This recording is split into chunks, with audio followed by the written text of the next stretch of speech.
How to change reason on Google Wallet app. I'm going to guide you through the process on how to do it. Let's get started. First of all, on your phone, launch the Google Wallet app. After you are in the app, make sure that you are logged in with your account. Once you are logged in, you'll see this kind of interface. Now, in order to change the reason of your Google Wallet app, here you can see the profile icon at the top right corner. Tap on it.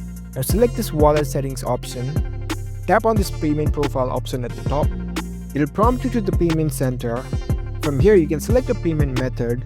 If you have already set up the payment methods before, you can change the reason from there too.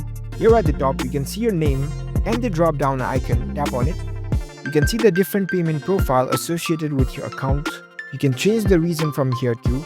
If you want to set a completely different reason from here, then in this screen at the top right corner, you can see your profile icon. Tap on it.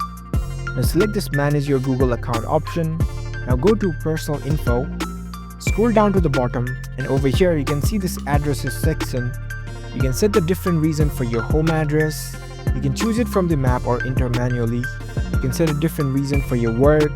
You can provide your work address over here, and you can add multiple other addresses over here. So that's it. That's how you can change the reason on your Google Wallet app. If you found this video helpful, don't forget to give this video a thumbs up and subscribe to our channel for more tech tips. Thank you for watching.